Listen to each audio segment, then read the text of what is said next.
So, hi, hello and welcome. Hello and welcome to Docaviv 2021 at the Cinematheque around Tel Aviv and online. My name is Nir Ferber, and I am thrilled to be here with the directors of the last Hillbilly, the great and last Hillbilly, Diane, Sara, Bouzgarrou, and Thomas Jenkoe. Which is screening in our international competition. We would like to thank the French Institute for the support in presenting this film. The Last Hillbilly is available online from July 1st to 10th and in theaters July 5th and 7th. And now in Hebrew, שלום, ברוכים הבאים לדוקאביב 2021 בסינמטק ברחבי תל אביב ואונליין. אני ניר פרבר ואני מתרגש מאוד להיות כאן עם הבימאים של אחרון ההילבילים, Diane, Sara, Bouzgarrou, ותומה ג'נקו, שהוקם במסגרת התחרות הבינלאומית. אנחנו רוצים להודות למכון הצרפתי על תמיכתם בהצגת סרט זה. אחרון ההילבילים זמין אונליין מהראשון ועד ה10 ביולי, ובאולמות הסינמטק ב5 וה7 ליולי, and that was it, and we can start. Thank you so much for being with us. As one of the programmers of the international section, it was an honor for us to have you as part of the competition, of the festival, and this movie really captivated us. It captured us in his magic, and now we are going to unmagic it, like we are going to understand what's his power on the viewers. And for you that watched it now, The Last Hillbilly, I could say, is an elegy or a requiem for lost time, lost people, and maybe a farewell from a place. So guys, 4 years of shooting. So how do you edit this kind of project afterwards? What do you do with because we see the final project, the final work. So how do you came to this final film? Well, it's true that we have lived and filmed these persons in Kentucky for so many years that we kind of, when we got to editing, it was really to digest everything that we had experienced there and try to find one path in the whole footage, which was about like 130 hours. So we really watched all the footage, and then we had already decided early on that we would be diving into Brian's interiority, so his stream of consciousness, and we had wanted from the beginning to have a film that oscillates between these moments, and then we go out of it and we follow his daily life. So we tried to create a film that would express what he envisioned and felt throughout the years, and that we captured ourselves living amongst them, which was this atmosphere of a universe crumbling, that is a culture that is fading away, and ghosts just wandering around this deserted place. And so, which was also a feeling that I think people can have even in different countries or areas. And also there was this tension between Brian's inner vision of, like you said, a requiem, which is, it feels good to hear that, because we really thought of the film like that. So Brian's requiem intermingled with the kids arising as the future, which the next generation, the next generation, who has a dark cloud above their heads, but still have this kind of punk energy to blow things up and decide otherwise. So that's kind of the path we chose. We had a lot of material, a lot of characters, and we decided to choose and to follow this path and to try to invent our own language in terms of cinema to welcome the audience into this kind of trip with us. Trip in both senses, I would say. Yeah, we'll talk about it in a second. if we're talking about, you mentioned the poems, the poetry, it's a very poetic film, and I have a lot of questions about it, but I try to be short with that. So first, how did the poets, the poetry itself influence the editing? What came before the other? I don't know. Because I felt, I'm asking this because I felt that the poems are not, or the visuals are not illustrating the poems. We have two different things. We have the visuals, we have the voiceover, and it's sometimes it has like a disturbance between the two. You'll say what you think about it. And second thing is you divide the film into 3 chapters, but it's still a poem, and that's a very novel or a prose kind of way of thinking. So did you think about these two genres, I would say?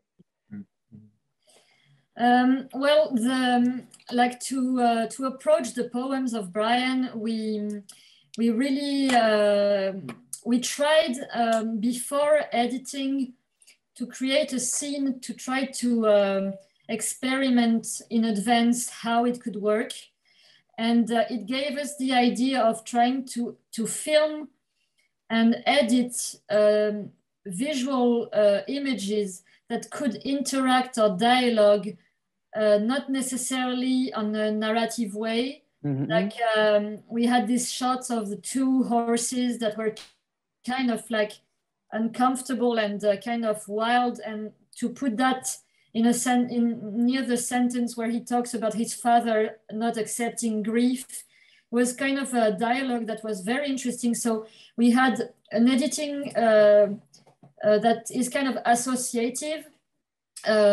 We were inspired by the last Terrence Malick's film, where he kind of edits things that don't make sense on if you look at it. So you switch time, you switch places, you grab something, a phrase that tells everything. So we kind of try to express, have a lot of means like music, words, images, to try to create a poem, because it's true that we have 3 acts, and we enter the film in a very Romanesque, I think it's a word in English, I'm not sure, but like we open a documentary on kind of an allegory, a metaphor through this epidemic.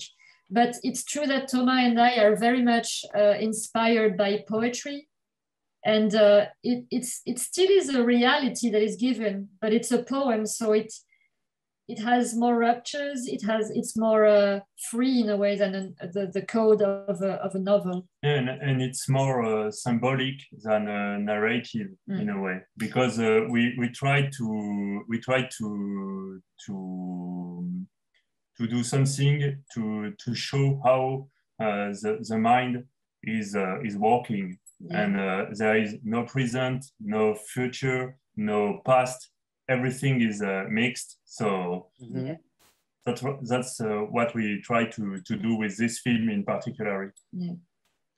So Thomas, you are also the cinematographer of the film, which is also, I'm already like, the film is beautifully shot.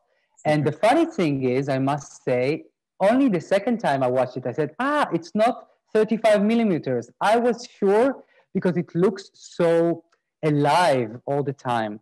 So I was wondering, what influences did you have, like, on, because it's very, I would say it's sometimes it's really epic, sometimes it's really small, very daily life. So what was the influences, what influenced you to make these kind of like shots? We were very influenced by photographers like Mark Cohen, for instance, is from Pennsylvania. And as photographers, we wanted to rescale the scenes we shot. So that's why sometimes it's wide, but not too wide, because it's a square format, and sometimes it's very, very narrow. And that was, Mark Cohen was our main influence, but we were also influenced by the new Hollywood, for instance, for the 70s, you mean, like the 70s, kind of dirty, I would say, maybe.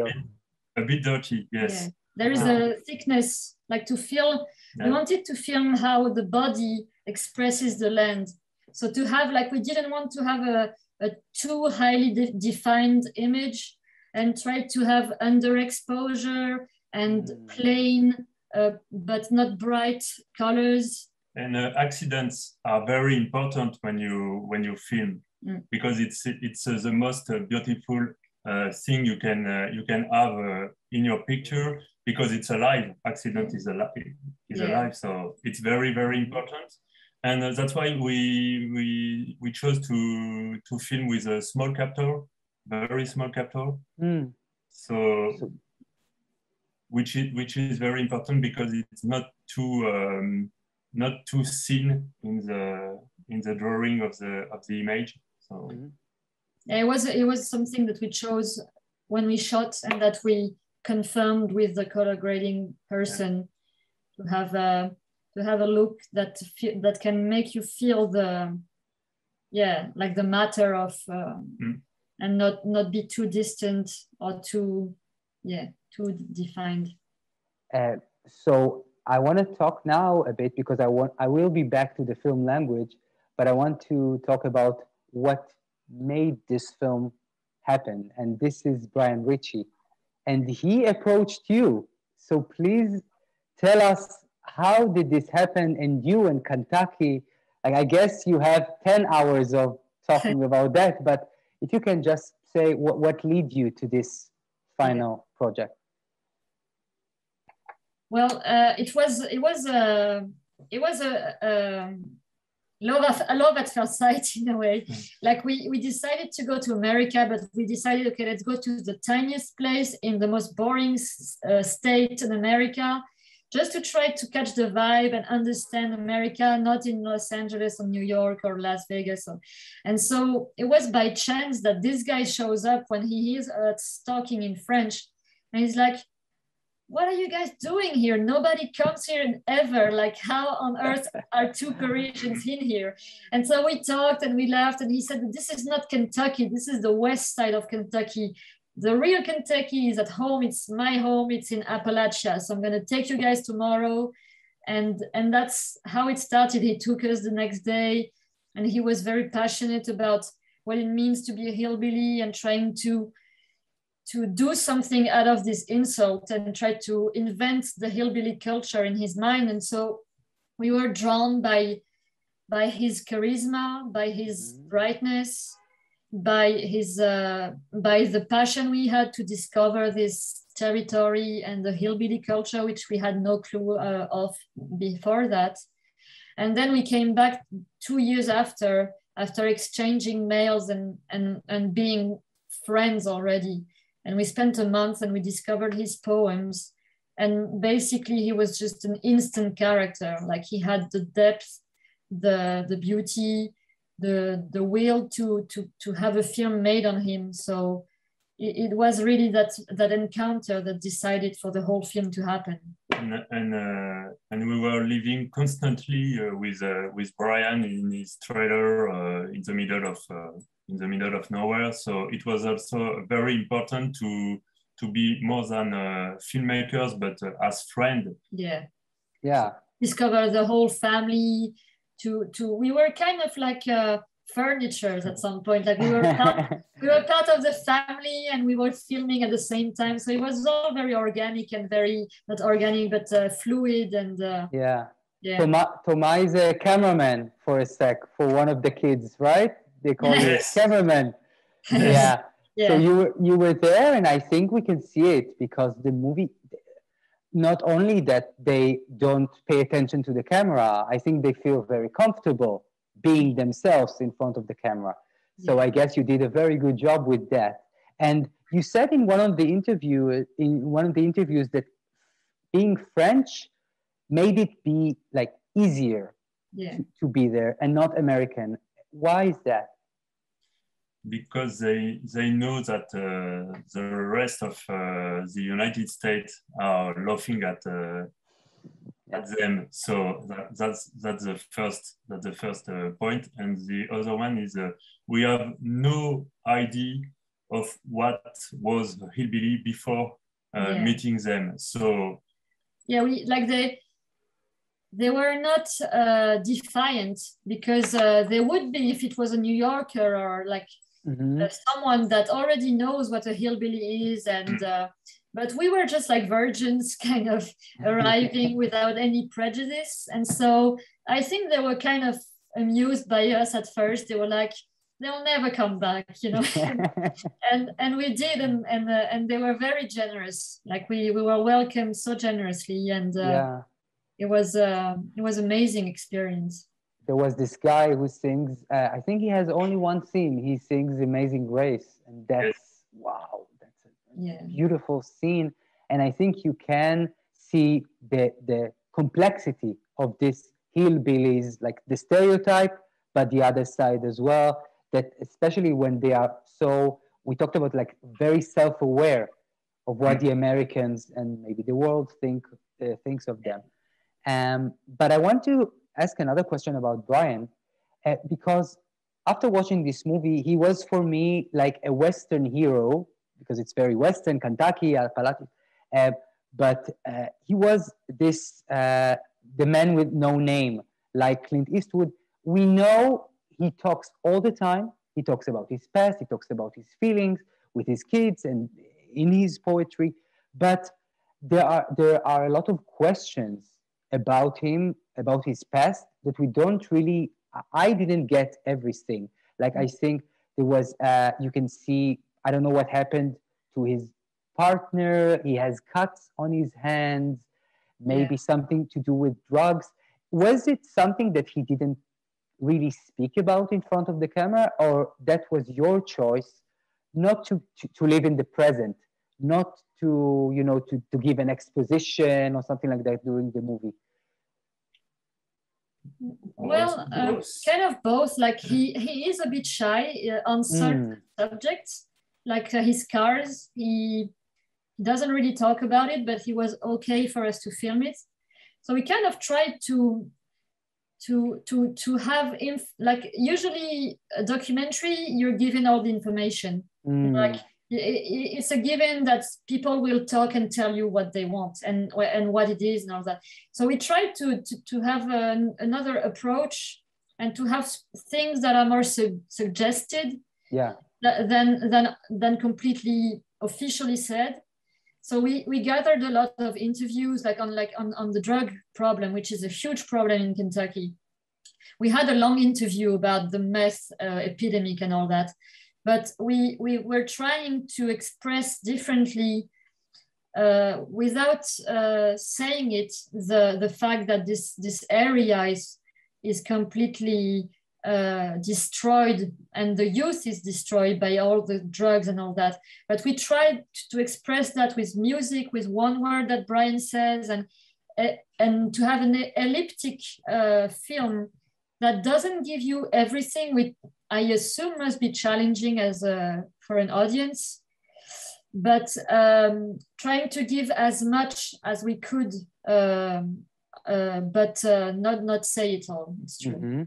And I think it's very interesting to give to the audience the taste of the meal, but not the whole meal. And because it's very interesting to dig into yourself, to look for the feelings you can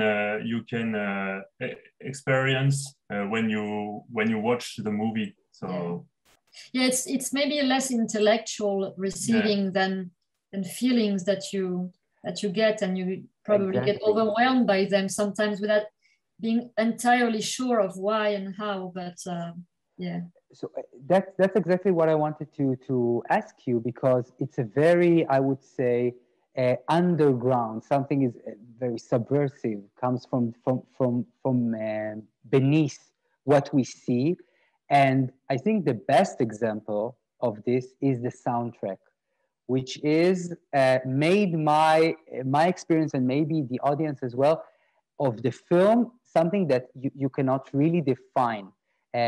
Because you can see most of not always, but there are parts of the movie that you can hear like this ambience, this very, I said, like Lynch style, David Lynch style, something creeping there in the grass, anxiety, horror, and especially I think it was in the song, the poem, I have a friend who, and then I thought I was watching like a horror movie. So what was your thinking about? I know it's like it's already an artwork, so we don't want to talk about why, but it's so interesting because it's not the first thing you think about this movie. When even thinking about the subject, it's not the first, I think, the common choice. So what made you think about this? Well, it was like the soundtrack. We had the musician like compose it while we were editing at an early stage, and we really wanted the soundtrack to be one of the elements that tells the story. So sometimes it was about having melancholia, a form of nostalgia of hearing the past so far away that you can still hear and miss it, but it's unreachable. So sometimes it was that, sometimes it was having a romantic ending, like to feel the tragedy of Brian that is slowly devouring these two kids that are playing with the fish. Sometimes it was the feeling of death that is contaminating the Brian's inner personality, and that is a menace to his family because they're stuck on this rock that is about to fall down. So it's true that Thomas is a very huge fan of horror films. I'm not. I wish I was, but I'm not. But music was definitely a very important and fascinating tool for us to create with. Yeah, and the music embodies the ghost of the past, and also it's part of the way we try to make the film like a daydream. Yeah. Like a journey. Yeah, yeah. And it goes well with the Terrence Malick, I think, yes. the influence. Yeah. And if talking about that, I wanted to speak about the political angle, but not Trump. Another thing, the prologue of the movie, the introduction, is really, I think, that is somehow of an opening of a movie, because it has, like, in the beginning, the animals are dying, that's the beginning, and then the taking of the land by the rich people, and then the concept of extinction. Mm-hmm. And I guess this concept is something that in the history of the US, of these places, so why did you build it like that? What was the thinking about? Because you started in something very like that happens there, and then it grows bigger and bigger. So what was the thinking of this manifesting it like that, maybe?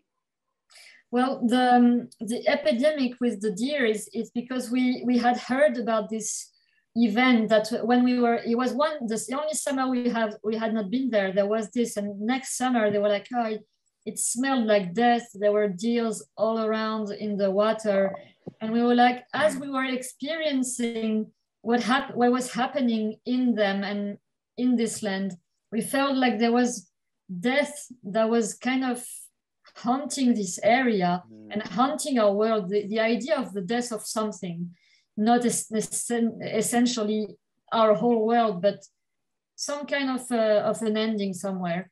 So we decided to open like this, and then it was Brian gave us this text where he screams, and he starts from the very beginning of history of violence with the genocide and the nature that is tamed, and then it was a 10 minutes recording where he starts from the origins, the bloody origins of America, and he goes out through all the history, and he comes back to where he is now. And so, because America is a history, is a territory that has so many ghosts and so much blood spilled on its territory. And it's always a matter of destruction and reacting to the destruction.